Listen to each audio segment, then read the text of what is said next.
Get started, and as people jump in, they'll have to catch up.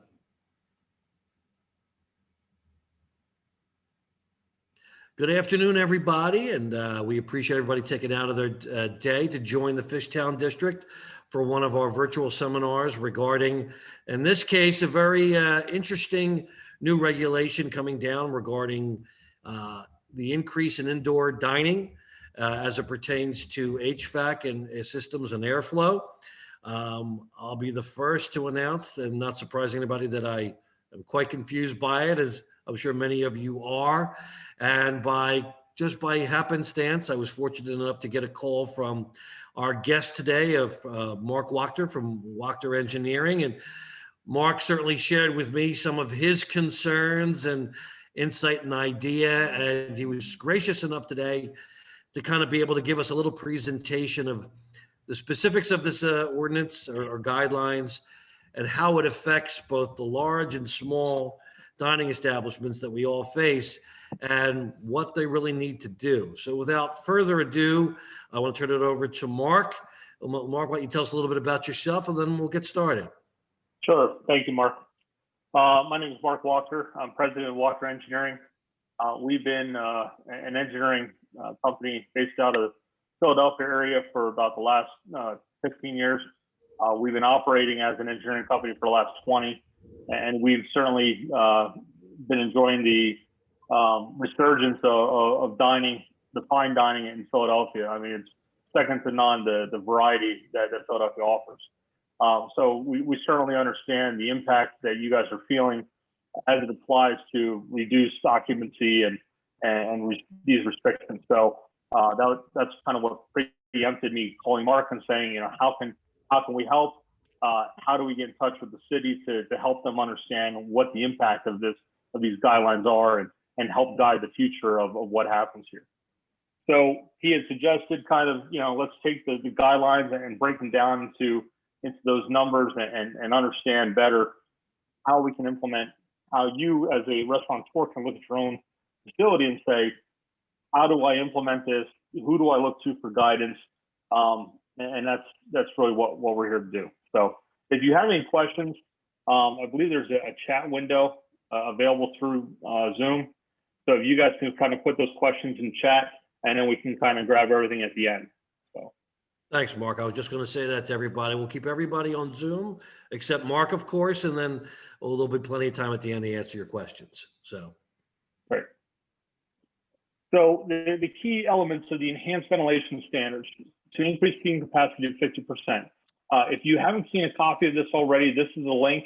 And at the end, we have a QR code. If you scan that with your phone, it'll actually take you directly to the link. So those standards basically stipulate the following. If you're using your current HVAC system or a standalone ventilation system, and we'll explain what the differences there are in a moment. If your entire indoor dining area has to be ventilated and the system operational, your minimum 20% outside air is circulated by the HVAC system. So what that means is that if you have 2,000 CFM being discharged into your dining room, at least 20% of that must be made up by outside air. So your system should already have an outdoor air connection. You'll have a damper, a volume damper, and it would actually take a maintenance, like a mechanical maintenance mechanic or a balancer to adjust that. I do not recommend making those changes on your own because if you bring in too much outside air, it causes issues with the performance of the HVAC system going forward. Each of those systems has to have a filtration level of MERV 11 or higher. As the MERV number goes up, your filtration efficiency also goes up. So we're going to talk about MERV 13 versus MERV 11 later on. And that requires a minimum of 15 air changes per hour. And that's pretty much what I want to focus on first. What does that air exchange mean? And basically what we're looking at is that if you look at the volume of your dining room, take the square footage multiplied by the height and multiply that times 15 air changes per hour, you're basically turning over the volume of your dining room once every 4 minutes. Now, as an engineer, as somebody who has designed restaurants in the city of Philadelphia, it's very hard for, when I first read this, to say, you know, any restaurant in Philadelphia is not going to comply with that 6 to 7 air changes right out of the gate. I mean, you're going to comply with 6 to 7, not the 15 out of the gate. So how do we accomplish that? They're also saying the exhaust vent has to have a minimum of 6-foot clearance from tables, chairs, and other elements. In lieu of that HVAC system or the standalone providing the HVAC recirculation, they're allowing you to use window fans. And there's a number of installations we looked at in the city within the past week trying to implement window fans. The problem is that many restaurants in the city of Philadelphia do not have operable windows, or you know, if you're looking to use a doorway, you end up blocking egress entrance into that restaurant. So, so we're going to talk primarily about standalone ventilation systems for this presentation.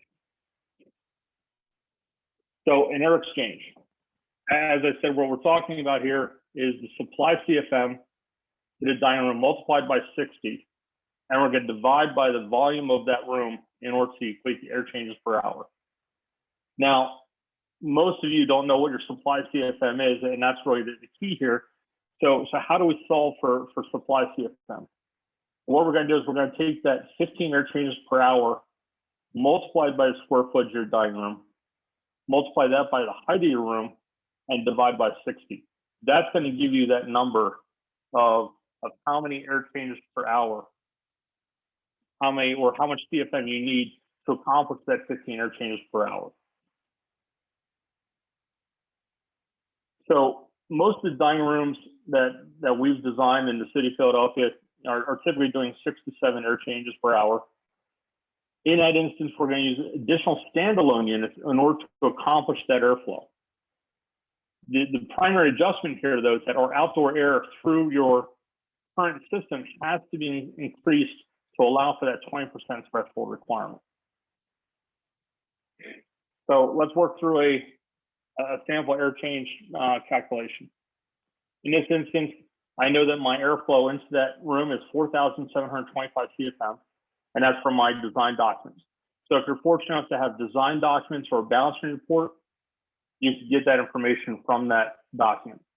If not, you can have a balancer or an HVAC mechanic give you an idea of what that CFM value is. We're going to multiply that by 60. And in this case, our sample has a dining room of 1,914 square feet. If not for the fact that this was a real case, I would have used more round numbers, but this is based on a restaurant we had done. So, and the height of that dining room is 16 feet.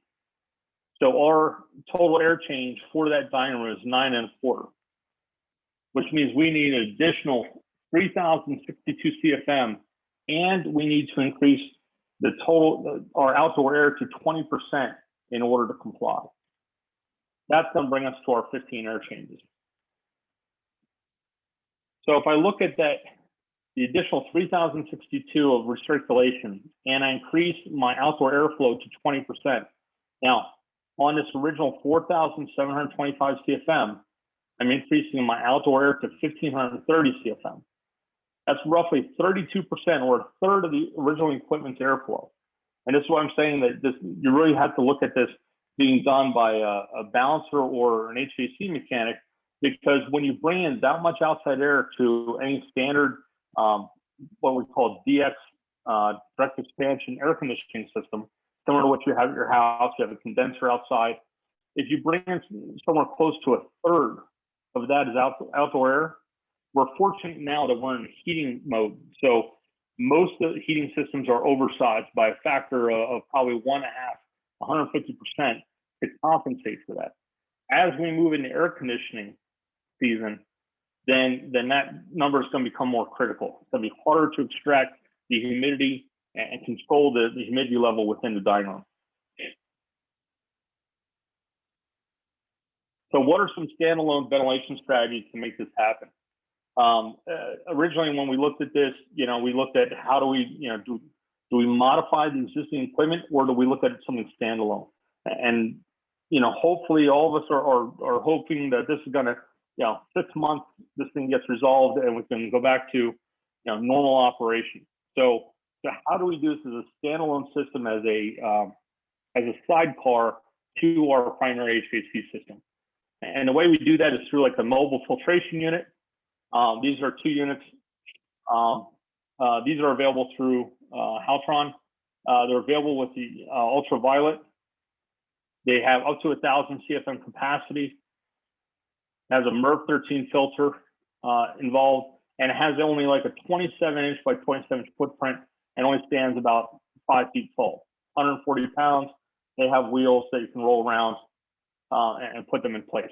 Now, going back to the original stipulation, we talked about the exhaust vent has to be 6 feet away from tables and chairs.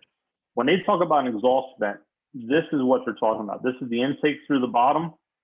The exhaust vent is this perforated structure going around this. So when they talk about exhaust vent, they're actually talking about the discharge off of that unit. So you want to space that out enough that, you know, that we're not blowing onto tables, we're not blowing onto chairs or patrons. So that's one type of system. Another system is a mobile air cleaner. We're seeing a lot of use of these in classrooms where people are returning to in-class instruction. This actually has 2 levels of filtration. A MERV 8 pre-filter, which basically prevents the HEPA from being clogged from just your typical dust and debris, and then a more restricted HEPA filter after that. And this will go up to about 2,000 CFM. Again, 120 volt operation. We want something that's going to be easy. Again, this is available on wheels, so you can wheel it into place, plug it into an outlet, and that will satisfy your recirculation and your ventilation needs. So in the example we provided, we were talking about, you know, we needed 3,000 CFM. So we're probably talking about locating 3 of these.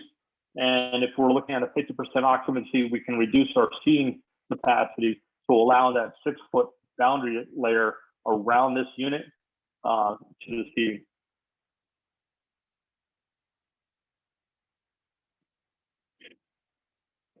So what is a MERV? We talked about MERV 8, MERV 13. That's a minimum efficiency reporting value. Basically, that's the amount of stuff that a filter will capture. Most of us in our house, we're probably using a MERV 8 filter, which takes up to dust mites, debris, mold spores. A MERV 13 will now take you up to the point of bacteria and virus carriers. CDC and ASHRAE are now recommending that people install MERV 13 filters in their house. So I'm glad that, you know, we were able to do this talk and kind of get this information out there.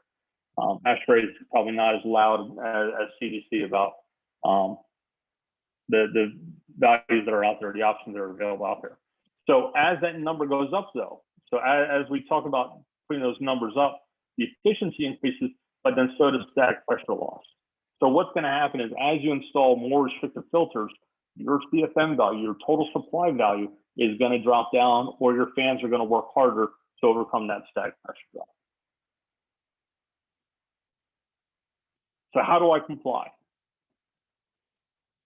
So in the document that was circulated by the Office of Health Services, they had a certification attestation by HVAC maintenance company or your establishment proprietor. So you can self-certify this document. If you have the information available, you can self-certify this document. You email it to health.ehs@phila.gov, and they're going to send a provisional approval via return email for your increased capacity. Then what happens is EHS will then validate this information during subsequent inspection. There's no schedule right now as to when these inspections occur. All they're looking for is, you know, on that form, you're identifying how much CFM, what the size of your vents are, and what your airflow is to justify that. So some of the other elements here that they try to provide some guidance as to the size of your restaurant and what are some of the options you can take. So they indicate if you're a small restaurant and your dining occupancy is 29 or less, you can place 1 intake and 1 exhaust fan at a door and or window. Again, one of the issues being that we're in the winter season. So if you're putting an intake and exhaust in that previous example I gave, you know, if we're looking to satisfy that airflow and we're dropping 3,000 CFM of 10-degree air from outside into our dining room, we're not going to have patrons that are very happy with the feel in there. So it's a challenge during this time frame. As we get into the shoulder months, we're talking about late March, April, early May. I think that's more of an opportunity for us.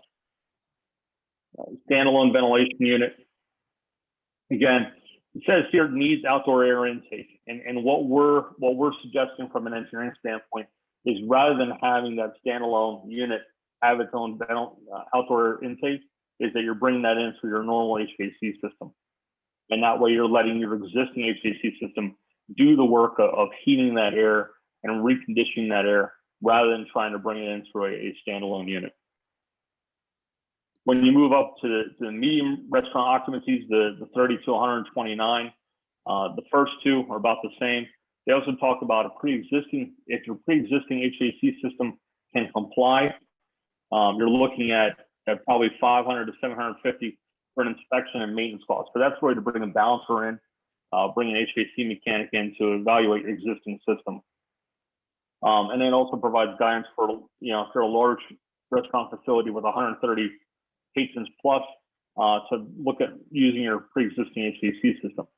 In my read of the standard, it doesn't limit you to only using the pre-existing HVAC system, and that's really why we're advocating for the standalone ventilation unit, because those are easy to implement. They're 120 volt. They satisfy the air rotation requirements. They satisfy the filtration requirements without incurring additional heating or cooling costs to your facility.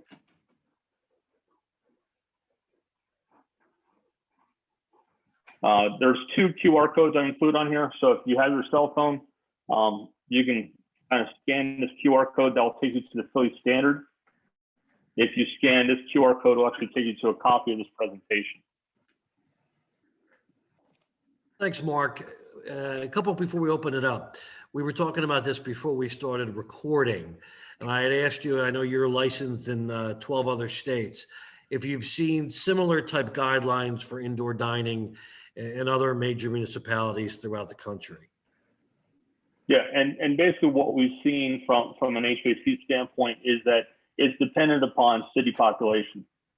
So what they're doing is they're being more restrictive with larger cities, City of Philadelphia, New York City, DC, Miami, whereas some of the suburbs, I happen to live in a suburb outside of Raleigh, we're at 50% dining, and it's basically self-regulated, just practice the 3 safety guidelines without the additional provisions that are identified in the standard.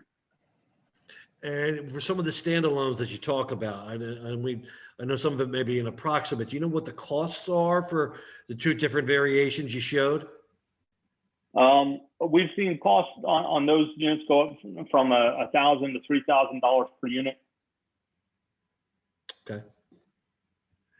Unfortunately, these are I'm sorry, what, Mark? I think a great business model would be if somebody came out with the ability to rent these, but yeah, that doesn't exist in this in this case right now. So.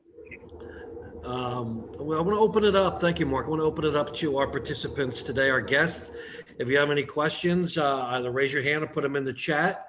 Also, be mindful of, we are going to the Fishtown district. We'll be posting the recording on our social media page at the Fishtown district and on our weekly newsletter as well that comes out on Friday. Go ahead, Donnie. Sorry, it took me a minute to unmute. Thanks, Mark, and thanks, Mark, for the presentation. I do have a question based on it. You mentioned a couple different options. The standalone unit you said was between $1,000 and $3,000 for that, which seems like a lot of money to spend for something that could theoretically be done with in 6 months. Absolutely. And then you also mentioned the cost, an increased cost for electricity and whatnot for a standalone unit. It looks like those could rise in cost. So with that, I noticed the other option you had for a mechanic to come out between 500 and 750 to, I guess, to tweak an already existing system. So Yep. if somebody tweaks an existing system, would that A, raise their energy costs to do so, and B, would it have to be untweaked in order to take it back to where it was before, which is probably 6 to 12, probably closer to 6, right? Correct.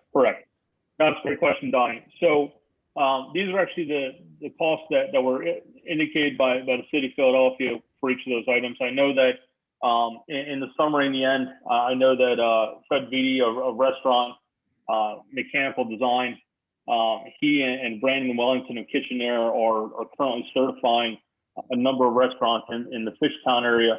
And I think they're charging $850 to do that certification.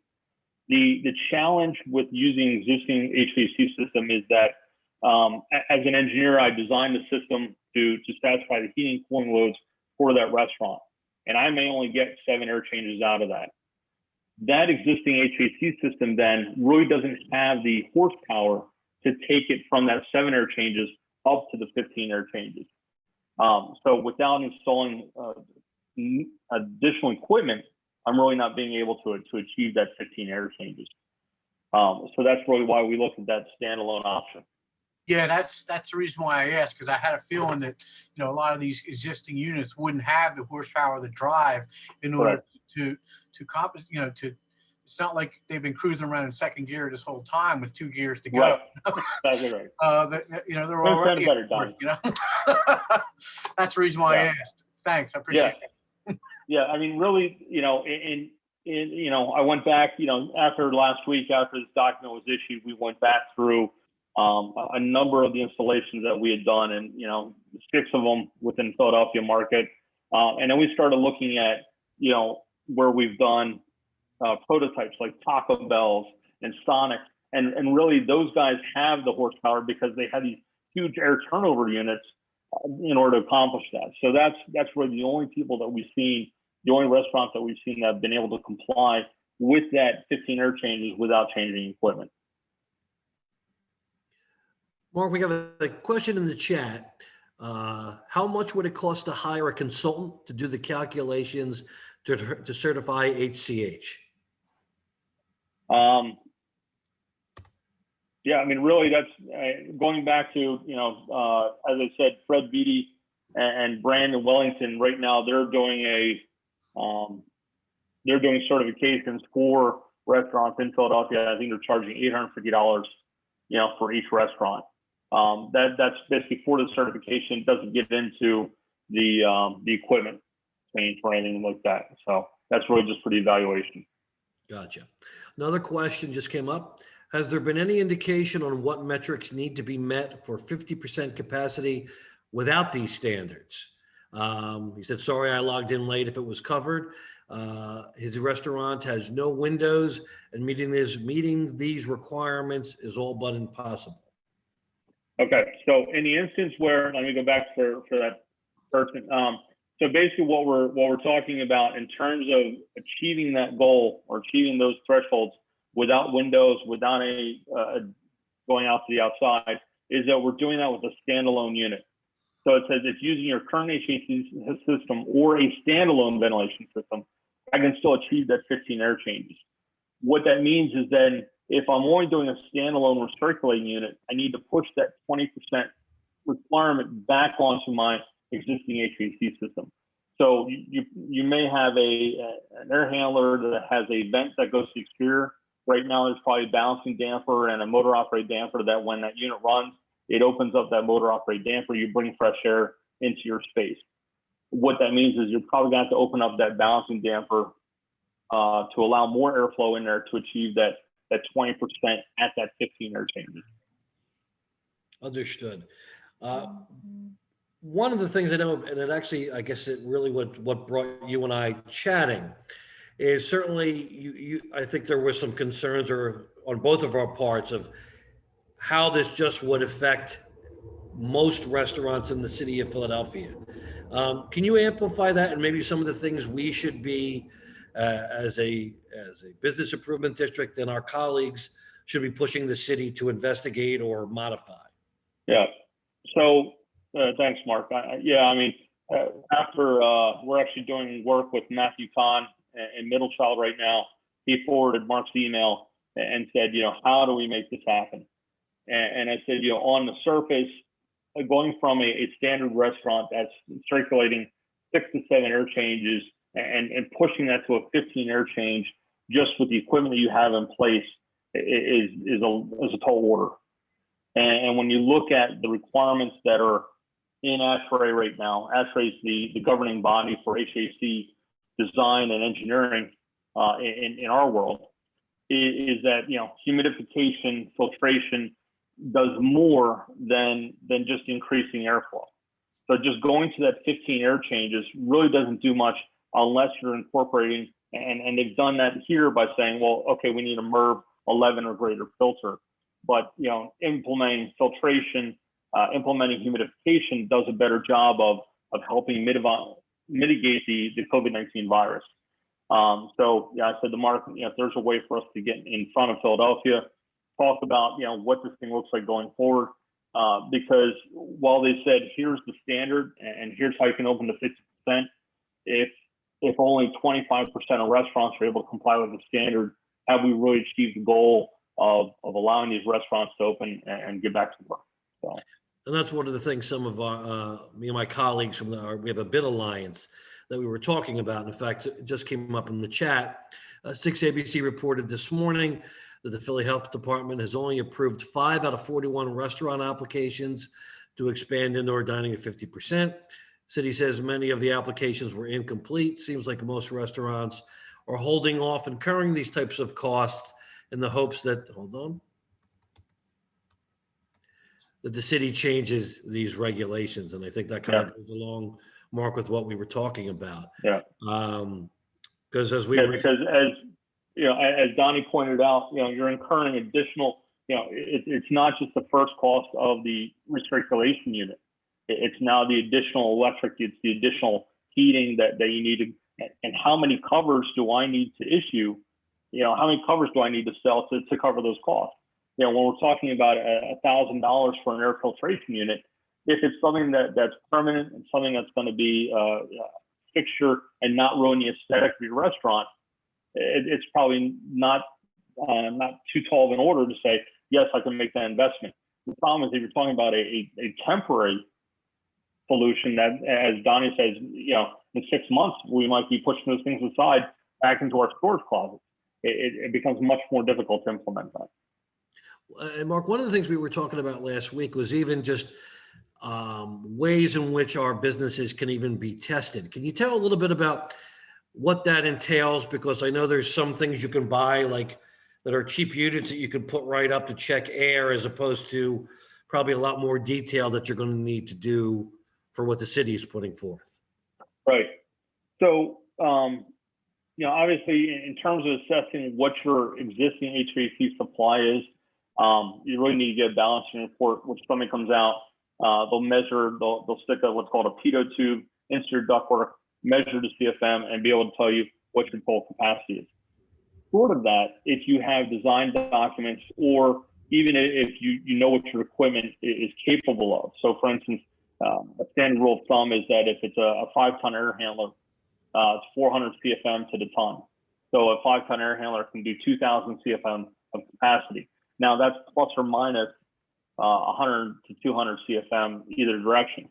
So you're not going to get to the level of detail that Philadelphia may be looking for, and that may be why we're only talking about 5 of 41, is that through that self-certification, do they have enough information to make that happen? So. Thanks, Mark. Just got another question. Does the 6-foot requirement between diners still apply? It makes no sense to spend thousands of dollars that businesses don't have to end up with the same amount of tables as 25%. Correct. And it's not only so much the 6 foot between people, but then it's also you're now implementing this additional device, this standalone filter that has to be 6 feet from its discharge to the patrons as well. So now you've incorporated yet another element that needs to be 6 foot away from everybody. So it becomes this this geometric game of how do I keep everything 6 feet away from each other and still comply. So that's really why, you know, we want to get in front of the city and reinvestigate how the standard can be altered to move forward. And certainly we're happy to help advocate that with you, Mark. I think for other my fellow corridor managers who are on the call, we know it's been a tall order, often getting an audience with the health department to try to do that. But certainly if there are things or ideas that you want to put forth, we're certainly happy to try to get that together. Absolutely. Another just came into the chat. Coming into the warmer months, restaurants, bars that do have windows and AC units, would having fans exhausting out be sufficient? You would have to exhaust the fans out as well as bring that air in, because what's going to happen is if you only have a exhaust fan in a window, then you're basically changing the dynamics of your hood. Ultimately, if you're pulling more air out, you're going to create a negative pressure in that kitchen, which is going to affect your hood performance. So really anything that you do, you want to do in tandem. You want to have a supply fan as well as an exhaust fan work in tandem to achieve a neutral airflow within your dining room. Gotcha. Are there any other questions? I don't want to hold Mark up. I know he's. No. I mean, realistically, I mean, I'm glad that Mark pulled this together. I'm glad everybody, you know, for everybody that's on the call, I'm glad we're able to make time, because I think this is what we need to have happen. Is that there needs to be, you know, there was a comment section that came back when the draft went out, and these are some of the comments that we had forwarded as to how does it get implemented, how does it actually get achieved, and is it realistic? So I think through the participation of everybody that's on this call and getting your feedback, I think we can help, you know, turn the tide as we move forward too. Are there some basic recommendations you'd like us to put back forth, both to our elected officials and the Department of Health, that may be more realistic, but just as effective? Yeah, I mean, some of the things that I look at is that you know, they say that the solution to pollution is dilution, and what that means is that if you have a volume of air or volume of water that's polluted, as you add more air, you add more water, you're basically reducing the concentration of that pollution within that element. So how do we achieve that? Well, if we're talking about airflow, then the way to do that is to increase the amount of outside air. And as I said before, most of your heating systems within your installed HVAC systems are capable of probably doing not only the heating for your space, but 150% beyond that. So if they were to have a requirement whereby you could increase your outdoor airflow to help dilute the pollutants that are within that space, that, you know, that's a measure in the right direction. And that's something that is easy to undertake now, because we're in winter, we're in the shoulder months as we move through April up until May, and hopefully by May we're talking about a different dynamic, and it's not something that we can actually sustain through air conditioning by increasing your outside air, because you're going to have problems with humidity and you're going to have problems with moisture buildup within the restaurant. So I think opening it to something of that nature, where you're just bringing in more fresh air, can really move this in the right direction. And one of our participants just asked, what can they do in regard to contacting their council people about this burden? Certainly, we advise any of our stakeholders to contact us. It's Mark, M-A-R-C, at fishtownbid.org. Several of my colleagues are on this call. We also have formed an alliance of bid managers. So one of the things that we will do, and Mark, we may want to pick your brain again, is try to get some people from health on this call. So we will advocate. Our job is to advocate for our stakeholders, for our restaurants, to do that. But certainly, if you have a district council person, reach out, because it's important that they hear and know how this is practically affecting our businesses and restaurants. Another question just came up. Is there anything in the requirements that cover in-duct, in-air cleaners, thereby reducing the air changes per hour requirements? Yeah, I saw that. And Patrick, no, there's nothing in the mandate. Basically, there are two individual requirements in and of themselves. Basically, what they're saying is that if you have, you need 15 air changes, and then of those 15 air changes, they have to pass through a MERV 11 filter. 20% of it has to be outside air, and there's no credit given if you're using. And I see that you click that to UV. There's no credits or give backs, so to speak, for UV filtration or radiation. So. Mark, getting back to, and forgive me, about what some of the other big cities are doing. Are there any other cities that Philadelphia should be looking to that are maybe more practical models that we should be pushing?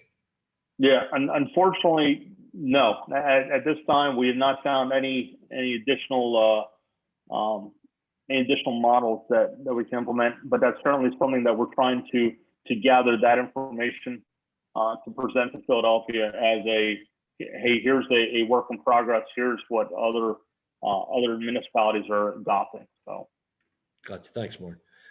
Anything further for our guest today?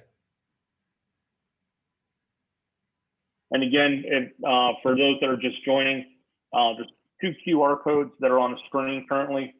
One QR code is basically for the Philly standard. That will take you to the PDF that has to be completed for the Philly standard. The other QR code takes you to a copy of the presentation. So if you did miss it, there's some details in there about how to calculate your air changes, what air changes are, and what is the definition of MERV, and how does that apply to you. And if you want to learn more about Mark and his company and what he does, please visit his website, www.wacchter, WACHTER.pro, P-R-O. Hold on, another question just came up. Can we get the CFM ourselves from a unit you can buy at Home Depot? Yep. So Harrison, yeah, that's exactly where my mind was going this weekend. As I started researching, these other units, the problem becomes, and I reached out to a number, some of the people that you see on the thanks to Andy Herrera, Ed Seashon. Andy represents, is with Elite Air Systems, represents Haltron, represents Lauren Cook, Ed Seashon's with Tri-State. When you look at building that unit yourself, and that's where my mind went over the weekend, is that I'm looking at, I had to purchase an air handler or a fan that has the ability to overcome the static pressure of a MERV 13 filter. Then I also have to have the ability to discharge that air somewhere above that breathing zone. So now I'm looking at a number of pieces of ductwork. So by the time I got done adding those elements up, I was already at $800 for that piece of equipment. By all means, though, if you're able to construct that, that's certainly an option. Thanks. Questions are coming, Mark. Hold on. UV or ozone an option or helpful in existing systems? It's helpful, but it doesn't help with compliance in this case. That goes back to the other question about UV versus number of air filters, or number of air changes. Gotcha. Has the CDC weighed in on the efficacy of increased air exchanges in restaurants and bars, or is Philadelphia trailblazing this bureaucratic trail? Well put. So there is let me bring this up. Everybody see there should be a guidance for small temporary dining structures on the screen. Got it. Yeah. See. So this is a document that ASHRAE issued, and basically what they talk about is the use of higher degree of protection, portable air cleaners, the use of MERV 13. What they don't, and basically what they're talking about is between occupancies, the air in the space shall be flushed out with equivalent cleaner using at least 3 volumes of such air. So what that means is that you would end up having a seating, and let's say if it takes 15 air changes, and this is really where air changes matters for our operation. if it takes 15 air changes to turn over the airflow in the space, that means in 3 air changes, that's a fifth to 20%. They're really talking 12 minutes. So you need to run your air system 12 minutes between seatings. So you would have a sit down at 6 o'clock, and you would basically have to have that seating complete by, let's say, 7 o'clock. At 7:12, you could then open up again for the next seating. Is that realistic? That's where it becomes, an open discussion with Philadelphia. How do we implement a standard that is realistic? I'm not sure if everybody followed the math on, but that's kind of, where I think that 15 air changes came in, because as you reduce the number of air changes, so let's say we're at 6 to 7 air changes, we keep our existing HVAC systems the way they are. If the ASHRAE guidance is 3 volumes of such air, that means you basically have to wait half hour before you have that next seating for dining patrons. Gotcha. Mark, another question just came up. Wouldn't a requirement based on the number of people make more sense than a total air change requirement? If you have a location with a bar that cannot be used, you are still required to change the air in that empty space. It seems like you are increasing the requirements for places with high ceilings as well. Absolutely. I mean, two of the restaurants that we've been fortunate enough to work on, when you compare something like Giuseppe and Sons versus Harp and Crown. Harp and Crown has a ceiling that's 20 foot plus. Obviously, air changes becomes much more critical, and it almost harkens back to, do we take this back to the 1970s? You install a drop ceiling just to reduce your volume so you can increase your airflow. It's a crazy standard in that regard. But yes, to Andy's point, number of people and indexing that total air change requirement based on number of people is definitely a better approach. And just so everyone knows, when we're done this meeting today, I'll reach out to the health department, CC, our district council people here, and you, Mark, as well, to see if we can't set up some sort of maybe Zoom call to try to discuss some of these ideas for something a little more practical for the coming months. Yeah, and certainly, when you look at the airflow, going back to Andy's comment regarding number of people, it's also based upon what is your turnover rate of patrons within the space. If you're just doing a sit and order versus a 5-course meal, it's a different of airflow in terms of turnover of people within that space as well. So how many covers are you doing in an hour? What is the turnover rate within the restaurant? So that all comes into play as well. Anything else for Mark today? Well, I want to thank everybody for being part of this. I especially want to thank Mark Wachter for this was very, very informative, to say the least, and certainly very necessary. And Mark, I know I can speak for myself. I look forward to working with you to see if we can't come to something that is more beneficial for our restaurants. For a recording, for a copy of this recording, it'll be on our Facebook page tomorrow. Visit the Fishtown District to get a copy. Also, we will be putting it out on our weekly newsletter. If you're not signed up, go to our website, thefishtowndistrict.com, and sign up there. Mark, any final words before we send everybody on their way? Yeah, absolutely. What we'll do is, as we pull together information on the cost for those units, we'll get that to Mark as well. If you want to evaluate that for your own restaurant, if you want to evaluate, what is the cost of that air rotation unit, that standalone unit versus not implementing it, we'll definitely make that information available to you guys. Mark, keep up the great work. I was teasing Mark. I said, I'm sure he's had nothing to do since these regulations came down, but we're lucky to have you as a partner. So thanks again. And thanks everybody for being on today, and look forward to talking to